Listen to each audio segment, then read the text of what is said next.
Asfiani Putri Nelsa, Agribisnis F 2018, Fakultas Pertanian Universitas Jambi. Di video kali ini saya akan memaparkan secara singkat 14 submateri yang telah diajarkan pada mata kuliah Koperasi dan Kebanggaan Agribisnis. Mata kuliah ini diampu oleh Bapak Ardian Syaputra dan Ibu Adlaida Malik. Berikut adalah materi mengenai konsep ekonomi dan koperasi. Materi pertama mengenai konsep ekonomi dan koperasi. Konsep koperasi dibagi menjadi dua, koperasi barat dan koperasi sosialis. Konsep koperasi barat dibentuk secara sukarela untuk menciptakan keuntungan timbal balik antar anggota koperasi maupun perusahaan koperasi tersebut. Sedangkan konsep koperasi sosialis dibuat oleh pemerintah dan dirancang untuk menunjang perencanaan nasional. Kemudian mengenai sistem ekonomi, merupakan suatu cara untuk mengatur ekonomi dalam masyarakat dilakukan pemerintah untuk kesejahteraan masyarakat. Terdapat macam-macam sistem ekonomi. Pertama, sistem ekonomi tradisional. Merupakan sistem yang dijalankan menurut kebiasaan tradisi turun-menurun dalam masyarakat. Berikut merupakan ciri-ciri sistem ekonomi tradisional, kemudian kebaikan sistem ekonomi tradisional, dan keburukan dari sistem ekonomi tradisional tersebut. Yang kedua, terdapat sistem ekonomi sosialis atau biasa disebut terpusat atau komando, di mana pemerintah memegang peranan paling penting atau dominan untuk mengatur kegiatan ekonomi. Nah, dalam sistem ekonomi terpusat atau sosialis, terdapat ciri-ciri sistem ekonomi terpusat, kemudian terdapat pula kebaikan sistem ekonomi terpusat. Karena ada kebaikan, tentu saja ada keburukan, dan terdapat pula keburukan dari sistem ekonomi terpusat tersebut. Dapat kita lihat di dalam tabel berikut ini.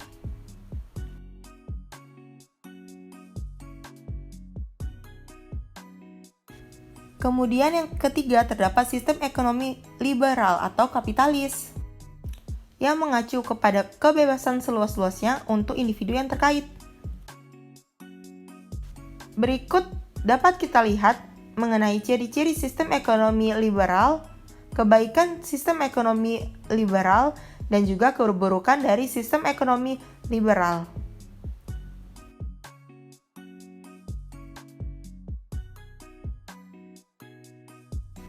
Dan yang keempat, sistem ekonomi campur, di mana sistem ekonomi ini dapat membebaskan masyarakat dan di satu sisi lain dapat diatur oleh pemerintah. Berikut ini adalah ciri-ciri sistem ekonomi campur dan kebaikan sistem ekonomi campur, dan tentunya keburukan dari sistem ekonomi campur tersebut. Mengenai latar belakang timbulnya aliran koperasi, ideologi negara-negara di dunia mengelompokkannya menjadi tiga.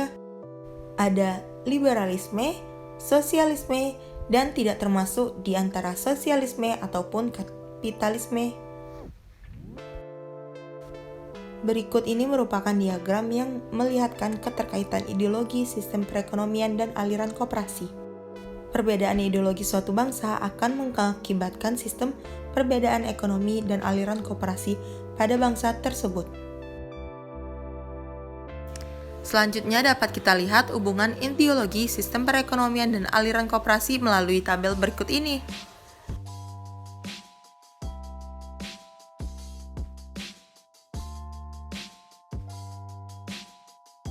Kemudian, terdapat ilmu ekonomi dan ekonomi koperasi. Ekonomi secara umum dapat diartikan sebagai usaha manusia dalam memenuhi kebutuhan hidup. Sedangkan koperasi adalah organisasi ekonomi di mana anggota sebagai pemilik sekaligus sebagai pelanggan. Dalam ilmu ekonomi membahas 3 persoalan pokok di dalam masyarakat. Yang pertama, apa yang harus diproduksi? Kedua, bagaimana barang-barang atau jasa-jasa tersebut diciptakan? Dan yang terakhir, untuk siapa barang-barang atau jasa-jasa tersebut dibuat atau diciptakan. Dalam koperasi terdapat 2 pelaku utama yang berperan dalam mengambil keputusan. Ada anggota dan manajemen. Dan anggota bertindak sebagai pemilik dari badan usaha koperasi, kemudian manajemen berperan sebagai pelayanan kepada masyarakat sehingga ekonomi dapat terus berkembang melalui peningkatan partisipasi anggota. Sistem ekonomi negara dan koperasi di dalam sistem ekonomi Indonesia. Ada beberapa peran koperasi dalam perekonomian Indonesia. Yang pertama, mengembangkan kegiatan usaha masyarakat. Kedua, meningkatkan pendapatan anggota. Ketiga, mengurangi tingkat pengangguran. Keempat, meningkatkan taraf hidup masyarakat. Kelima, turut mencerdaskan bangsa. dan yang terakhir membangun tatanan perekonomian nasional. Kemudian kita lanjut kepada koperasi sesuai Undang-Undang 1945, Undang-Undang Nomor 25 Tahun 1992.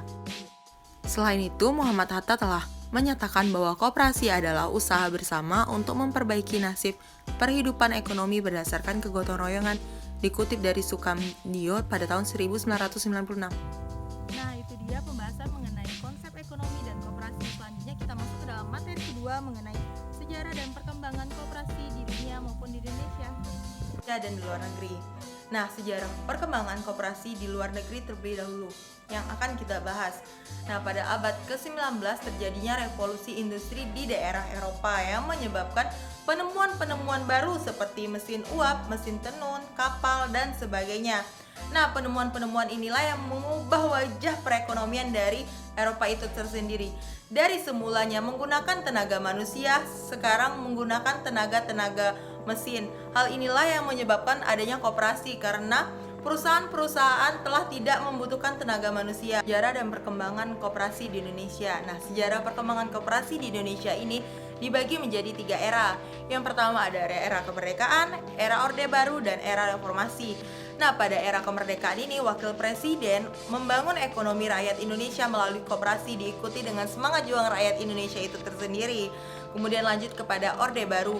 Nah, pada masa Orde Baru ini melalui program-program bantuan dalam berbagai bentuk seperti KUD, Canda Kula, dan lain sebagainya. Di samping itu diikuti dengan program pengadaan beras nasional yang diadakan oleh pemerintah. Kemudian lanjut kepada era reformasi. Pada era reformasi ini dimulai oleh pemerintahan B.J. Habibie pada tahun 1998.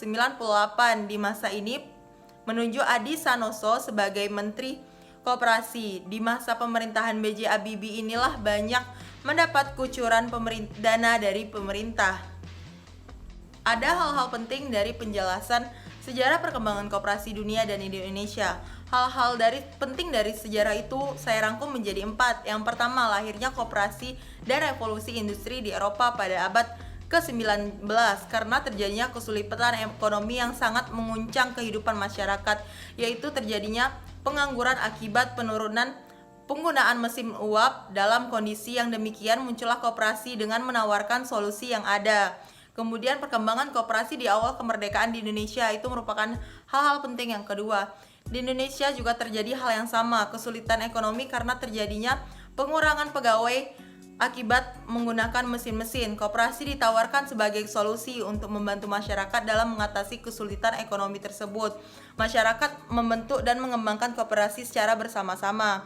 Kemudian yang ketiga mengenai kekecewaan masyarakat terhadap koperasi. Koperasi tidak hanya membuat solusi bagi masyarakat, tapi ada beberapa hal yang membuat kecewa masyarakat. Oleh karena itu, gagasan ini menggerakkan koperasi di masa mendatang akan mengalami kesulitan di mana pengalaman masa lampau menimbulkan kekecewaan berat di hati masyarakat. Kemudian lanjut keempat mengenai strategi perkembangan koperasi di masa datang.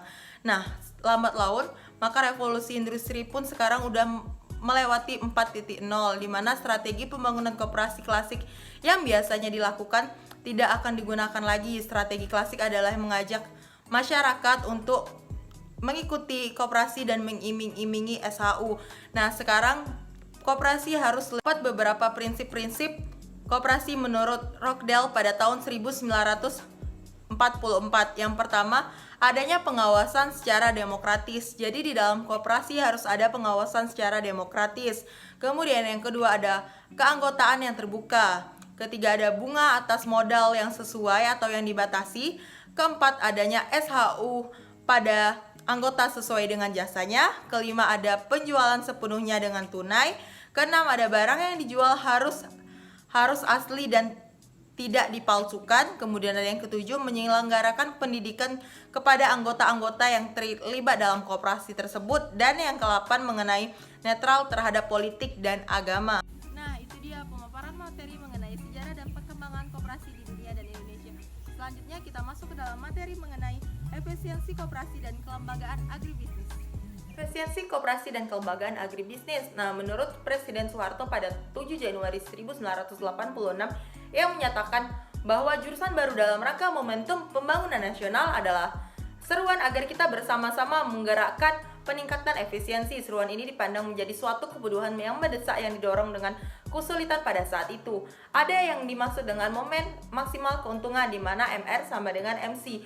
Pada dasarnya persaingan monopolistik, oligopoli, dan monopoli. Prinsip keuntungannya adalah maksimum yang dicapai dengan menentukan harga pada marginal revenue sama dengan marginal cost, atau yang biasa saya sebut tadi MR sama dengan MC. Kemudian jenis dan efisiensi koperasi. Hal yang sering kurang diperhatikan adalah bidang apa saja efisiensi yang dapat dilihat dengan efisiensi merupakan perbandingan antara output dan juga input. Pengukuran efisiensi berdasarkan hubungan antara output dan input bisa dijelaskan dengan rumus Q sama dengan BO atau parlementer kuantitas B1, L B2 merupakan Q adalah kuantitas produksi, K adalah kuantitas modal, L keuntungan tenaga kerja, dan B1 dan B2 adalah parlementer. Itulah rumusnya. Kemudian efisiensi ekonomi koperasi itu dinyatakan dengan beberapa ukuran. Ada 3 ukuran yang ada. Yang pertama, efisiensi dalam operasional usaha yang terlihat dari fasilitas, keuntungan, dan keragaman wira koperasi. Kemudian ada efisiensi yang dibutuhkan dengan pengembangan, dan yang ketiga, efisiensi yang dibutuhkan dalam rangka memenuhi kebutuhan anggota. Hal ini menurut Hanel pada tahun 1988. Nah, ada 3 tingkat perputaran aktivitas, profit margin, dan rentabilitas modal itu sendiri. Kemudian kita lanjut ke dalam materi selanjutnya mengenai koperasi. Pengukuran efisiensi berdasarkan kriteria akan atas cocok untuk perusahaan kapitalis yang berorientasi laba. Yang pertama ada tingkat perputaran modal usaha. TPMU adalah penjualan bersih per modal usaha seperti layar ini dengan rumus yang telah ada pada layar. Ada profit margin, PM adalah SHU per penjualan dikali 100. Kemudian ada rentabilitas ekonomi dengan rumus RE sama dengan PM dikali PTMU. Dan yang terakhir ada RMS adalah SHU setelah pajak ditambah pemanfaatan per modal itu sendiri dikali 100. Oh ya, rentabilitas ekonomi ada yang langsung dan tidak langsung. Yang langsung SHU sebelum pajak ditambah pemanfaat per 100. Kemudian kita lanjut ke dalam orientasi koperasi yang terintegrasi. Nah, di sini kita membahas 5. Ada economy of scale. Yang kedua ada pemanfaat eksternal ekonomi. Yang ketiga ada memanfaatkan non ekonomi. Keempat tentang biaya reproduksi, dan ada yang kelima.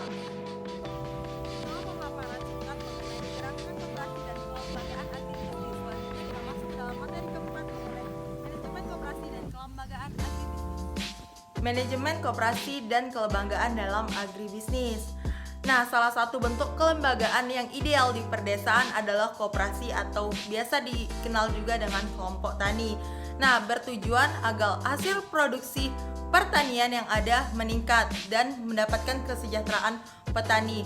Merupakan salah satu alternatif dari model pembangunan masyarakat pedesaan yang dapat meningkatkan kesejahteraan oleh masyarakat tersebut itu sendiri yang sebagian besar bermata pencarian sebagai petani. Nah, koperasi dalam hal ini akan memberikan jaminan keanggotaan baik itu secara sosial maupun ekonomi.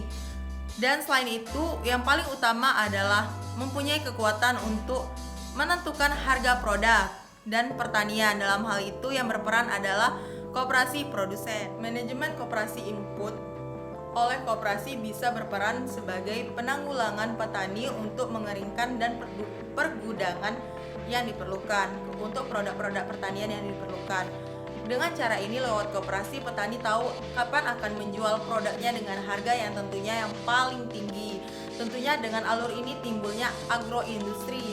Yang berperan adalah koperasi konsumen. Kemudian kita lanjut kepada peran dan koperasi jasa adalah untuk menangani perdagangan ekspor dan impor yang ada, dan juga jasa kargo, jasa angkutan untuk mengirim produk barang-barang dari satu daerah ke daerah lainnya. Kemudian ada yang namanya koperasi simpan pinjam. Perannya adalah memberikan modal kepada koperasi-koperasi yang telah saya sebutkan di awal tadi.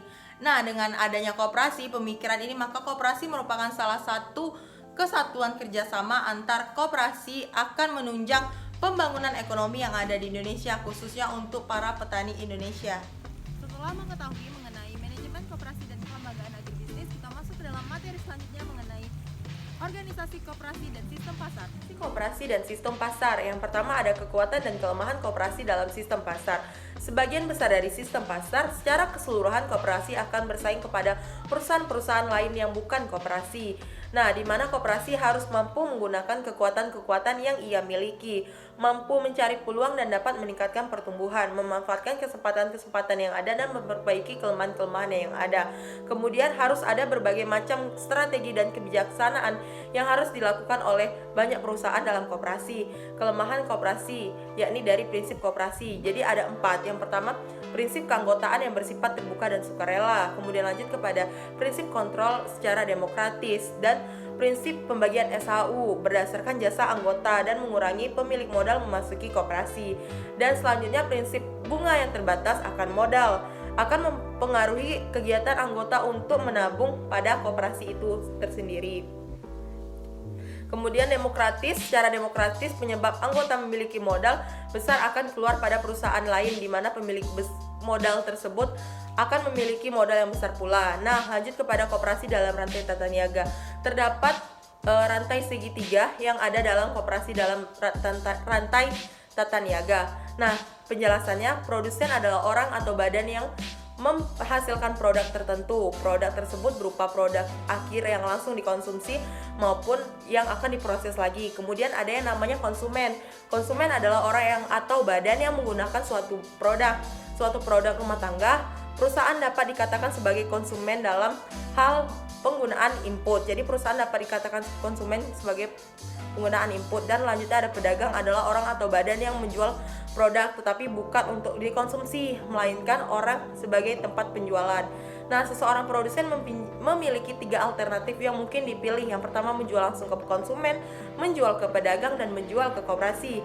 Kemudian ada bagi konsumen ada 3 alternatif: memberi produk itu secara langsung, mengontrak dari pedagang, dan membeli di koperasi. Selanjutnya ada 4 input yang harus dipilih.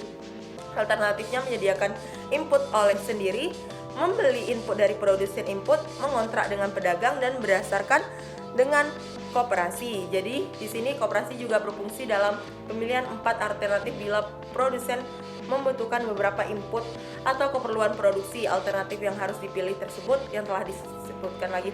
Berikut adalah jaringan koperasi comparative network di dalam perusahaan industri tersusun. Kemudian kita lanjut kepada sasaran integrasi vertikal melalui koperasi. Sama dengan perusahaan pada umumnya, koperasi dapat mengadakan integrasi ke hulu ke hilir maupun dari hilir ke hulu dengan membentuk koperasi primer, sekunder, tersier di sepanjang jalur tata niaganya. Tingkat efisiensi yang disebabkan integrasi vertikal menurutnya karena ada efektivitas sinergis yang timbul dari penggabungan beberapa unit usaha yang tidak menggunakan mereduksi biaya transaksi. Maka hal ini akan membuat mereduksi biaya transaksi. Kemudian kita lanjut kepada pengertian integrasi vertikal menurut para ahli. Menurut R.A. Supariono pada tahun 1985 mengatakan integrasi vertikal merupakan salah satu strategi alternatif di mana perusahaan memerluas lingkup kegiatan dari hulu ke hilir. Adapun menurut Porter adalah integrasi vertikal merupakan kombinasi dari proses-proses produksi dan distribusi atau proses ekonomi lainnya dan teknologi yang berbeda dari batas-batas suatu perusahaan yang tunggal. Itulah beberapa pengertian dari integrasi. Kemudian ada 3 bentuk. Menurut Ima Suwanti, integrasi vertikal di Indonesia terdiri dari 3 bentuk, ada federasi, pemusatan, dan campuran. Selanjutnya kita masuk ke dalam pembahasan selanjutnya yang tadi mengenai integrasi vertikal. Nah, untuk memopong kegiatan koperasi dan efisiensi di tingkat bawah, beberapa pusat koperasi mendirikan induk koperasi dengan mempunyai pabrik penopang dan kegiatan lainnya menopang kegiatan usaha di tingkat koperasi, primer, koperasi, dan anggota koperasi. Berikut ini adalah bagan-bagan yang diperlukan dalam koperasi primer dan anggota koperasi. Ada induk, kegiatan koperasi, kegiatan penopang, ada pusat, ada pabrik penopang.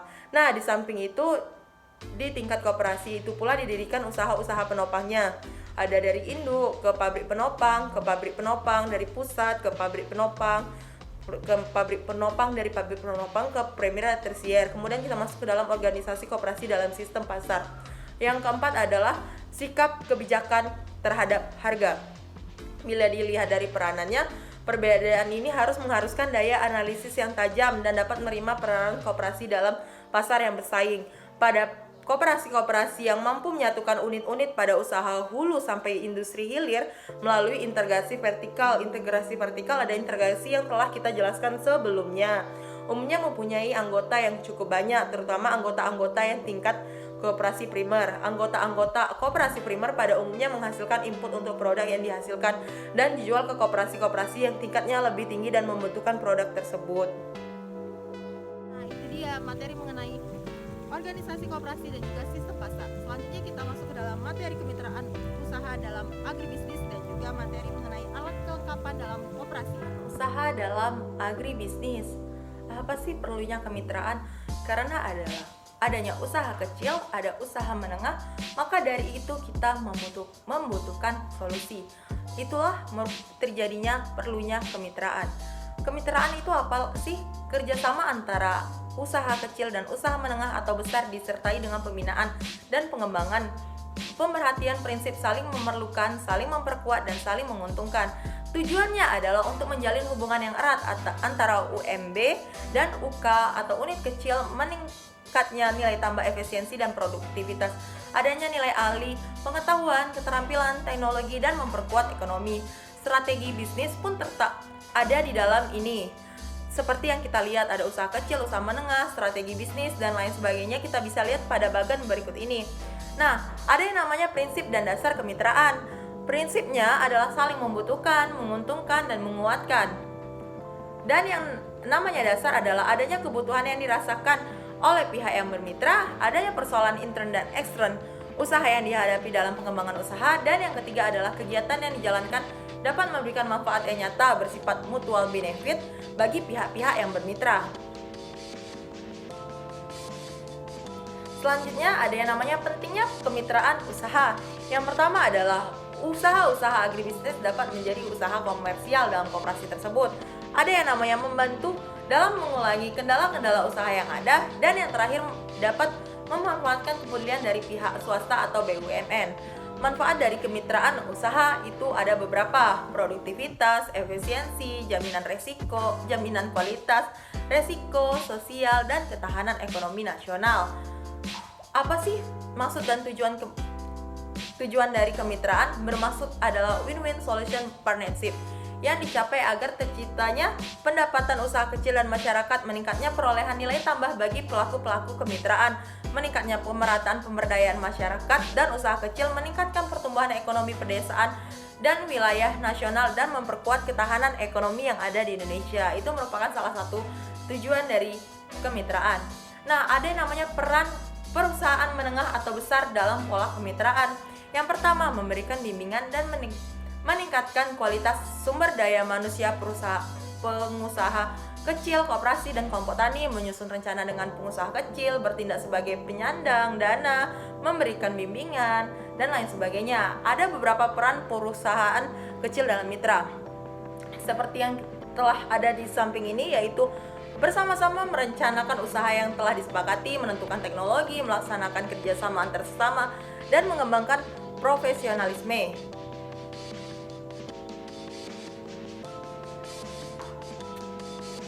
Selanjutnya, peran pola koperasi, pola kemitraan usaha. Ada beberapa tipe kemitraan. Pertama, kemitraan vertikal dan horizontal.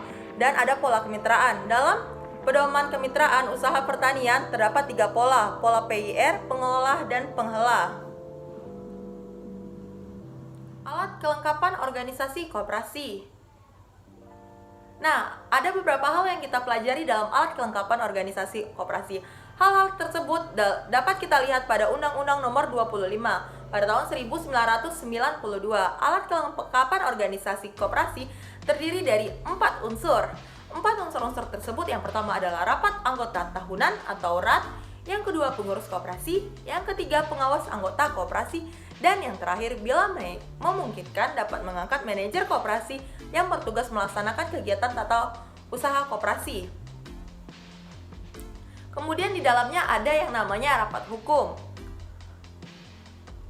Bila memungkinkan terjadinya rapat hukum, secara hukum pemilik dari koperasi dan usahanya, karena anggotalah yang mempunyai wewenang mengendalikan koperasi, bukan pengurus dan bukan pula manajer yang mengendalikan koperasi itu. Bersamaan telah ditegaskan pada pasal 33 nomor 25 tahun 1992. Rapat anggota koperasi mempunyai kekuasaan antara lain menetapkan anggaran dasar koperasi, kemudian menetapkan kebijakan umum di bidang koperasi, dan yang terakhir menetapkan pemulihan, penggantian, dan pemberhentian pengurus dan pengawas, menetapkan rencana kerja, anggaran pendapatan dan pembelanjaan, menetapkan pengesahan pertanggungjawaban pengurus dan pelaksanaan tugas, dan penetapan pembagian SHU. Kemudian ada menetapkan penggabungan, peleburan, pembagian, dan pembubaran koperasi itu tersendiri. Kemudian pengurus koperasi. Di dalam koperasi ada pengurusnya tentunya. Pengurus adalah anggota koperasi yang memperoleh kepercayaan dan rapat anggota untuk memimpin jalannya organisasi dan usaha dalam koperasi itu. Pengurus menentukan apakah program-program kerja yang telah disepakati dalam rapat benar-benar dilaksanakan. Nah, tidak luput pula ada yang namanya pengawas koperasi. Pengawas koperasi di sini bermaksud salah satu perangkat organisasi koperasi di Indonesia adalah pengawas. Tugas dari pengawas koperasi adalah melakukan pemeriksaan terhadap tata kehidupan koperasi itu sendiri, termasuk organisasi, usaha-usaha, dan pelaksanaan kebijakan dalam koperasi itu. Pemeriksaan yang dilakukan atas usaha koperasi dibagi menjadi dua. Yang pertama, kita mengenal adalah pemeriksaan intern, pemeriksaan yang dilakukan dari dalam, dan yang kedua adalah pemeriksaan ekstern. Terus ada yang namanya manajer koperasi. Pengertian dari manajer koperasi atau apa sih manajer koperasi mulai dikenalkan di Indonesia pada tahun 1970. Sesungguhnya sebelum tahun tersebut sudah banyak sekali pengurus di dalam administrasi perkantoran, hubungan kerja pengurus, pengawas, dan manajer koperasi. Pengurus adalah pelaksanaan usaha koperasi yang bertanggung jawab kepada rapat anggota. Jadi pengurus adalah orang-orang yang bertanggung jawab atas rapat anggota. Kemudian apa sih itu pengawas? Jadi seperti yang kita ketahui, pengawas adalah orang yang mengadakan pengawasan terhadap koperasi tersebut, bisa memberikan saran-saran ataupun memberikan untuk kemajuan ekonomi. Kemudian ada manajer. Apa sih itu manajer? Manajer adalah yang diberi wewenang untuk mengolah dan bertanggung jawab atas koperasi itu. Nah, selanjutnya kita akan membahas materi yang ke-9 dan ke-10 mengenai organisasi koperasi dan koperasi dalam pasar ekonomi mikro. Struktur organisasi koperasi. Nah, di dalam koperasi kita membahas struktur organisasi koperasi. Beberapa hal yang kita bahas. Salah satunya adalah mengenai perangkat organisasi koperasi. Di dalam perangkat organisasi itu pula kita akan membahas 3 hal. 3 hal yang tersebut adalah yang pertama adalah rapat anggota, yang kedua adalah pengurus dan pengawas. Kita mulai dari rapat anggota. Hal-hal yang mengenai rapat anggota atau yang mengenai itu berkaitan dengan rapat anggota disusun pada pasal 22 sampai pasal 28 Undang-Undang tahun 1992 nomor 25 tentang koperasi. Kemudian kita lanjut kepada yang kedua. Mengenai pasal-pasal rapat anggota dapat dilihat di layar berikut ini. Nah, kita lanjut kepada yang kedua mengenai pengurus. Sama halnya dengan rapat anggota, hal-hal mengenai pengurus diatur pada pasal 29 sampai 31, pasal 33 sampai 37, undang-undangnya masih undang-undang yang sama, Undang-Undang Nomor 25 tahun 1992. Undang-undang tersebut memang membahas hal-hal yang berkaitan dengan koperasi, dan di pasal tersebut membahas mengenai pengurus. Kemudian pengawas. Di dalam koperasi tidak luput dengan adanya pengawas agar koperasi berjalan lebih lancar. Nah, hal-hal yang terjadi yang berkaitan dengan pengawas diatur pada pasal 39 sampai 40 Undang-Undang Nomor 25 tahun 1992 tentang koperasi. Kemudian struktur organisasi koperasi. Dalam rapat anggota kita mengenal strukturnya. Ada pengurus, kemudian ada pengawas, dan manajer. Manajer itu pun berkaitan dengan pendapatan atau unit keuangan, unit usaha, dan unit admin, dan lanjut ke anggota.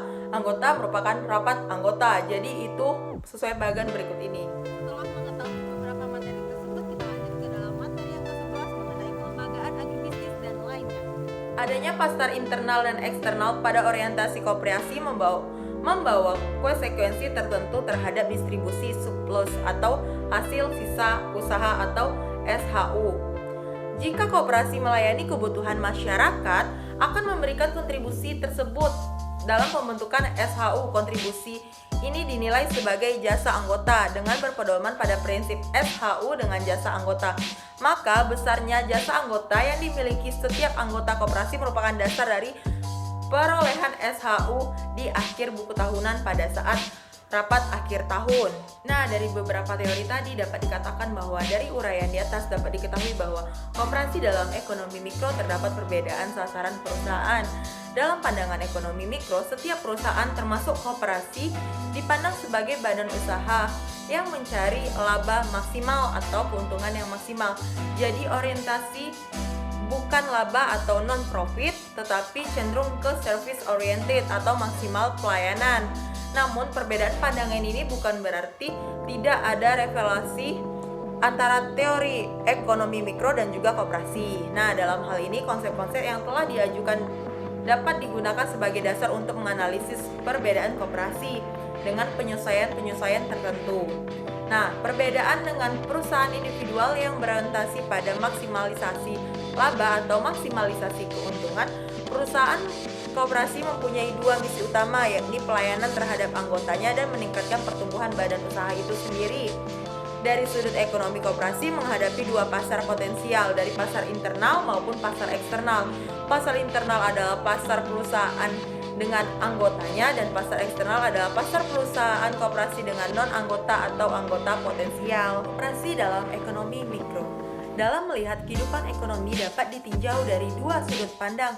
Yang pertama, kehidupan ekonomi itu dipandang sebagai sistem keseluruhan atau aggregate, dan sudut pandang kedua mengenai kehidupan ekonomi yang dipandang sebagai bagian kecil dari sistem keseluruhan unit. Nah, sedangkan dengan itu, maka ilmu ekonomi dibagi menjadi dua cabang, yaitu mikro dan makro. Teori ekonomi mikro adalah ilmu yang mempelajari tentang variabel-variabel ekonomi beserta hubungannya secara individu seperti konsumsi rumah tangga, investasi perusahaan, dan hubungan antara sektor rumah tangga dan perusahaan. Ekonomi mikro adalah sebatas unit-unit aktivitas yang dilakukan oleh individu-individu yang terkait, baik secara seorangan, rumah tangga, perusahaan maupun industri. Dan di dalam ekonomi mikro, harga memainkan peranan yang relatif penting. Oleh karena itu, ekonomi mikro sering disebut dengan teori harga atau price theory. Setelah mengetahui beberapa materi tersebut, kita lanjut ke dalam materi yang ke-11 mengenai kelembagaan agribisnis dan lainnya. Materi selanjutnya mengenai jaringan koperasi dan kelembagaan agribisnis.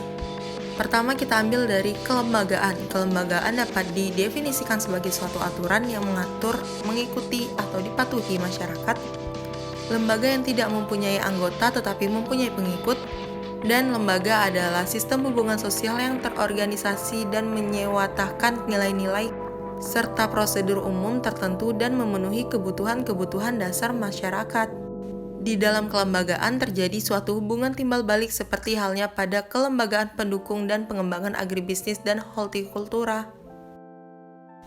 Jadi dapat disimpulkan kelembagaan adalah organisasi yang mampu menghasilkan ragam produk yang dapat memanfaatkan mengembangkan keunggulan kooperatif atau keunggulan komparatif.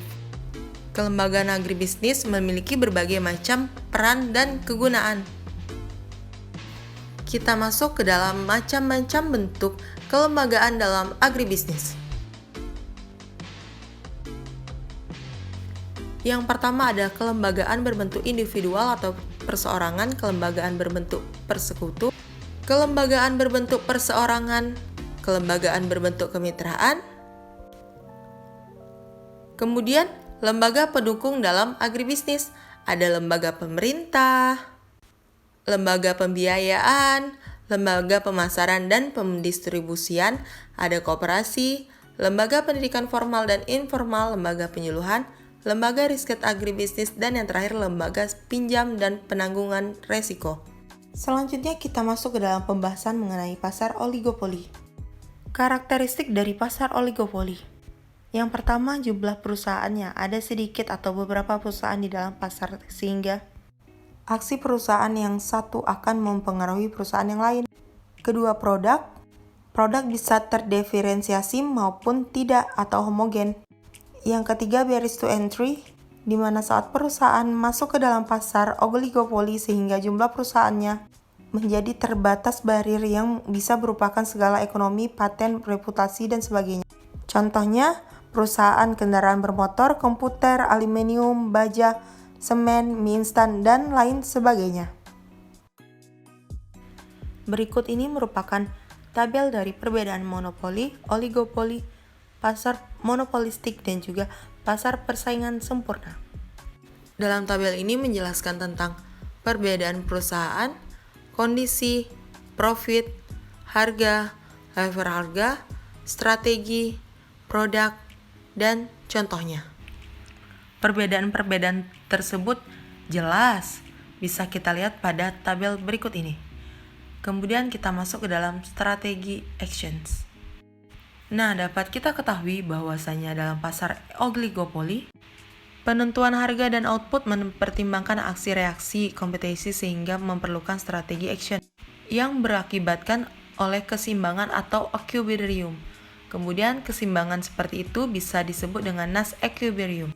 Dengan strateginya merupakan base responden dengan aksi yang dilakukan oleh perusahaan-perusahaan responden. Kemudian mengenai model oligopoli. Coordinate model. Perusahaan oligopoli secara simultan merupakan kuantitas yang diproduksi tanpa kolusi. Kemudian structure board model. Leader firm menentukan kuantitas yang ia produksi, selanjutnya perusahaan lain secara independen menentukan kualitasnya masing-masing.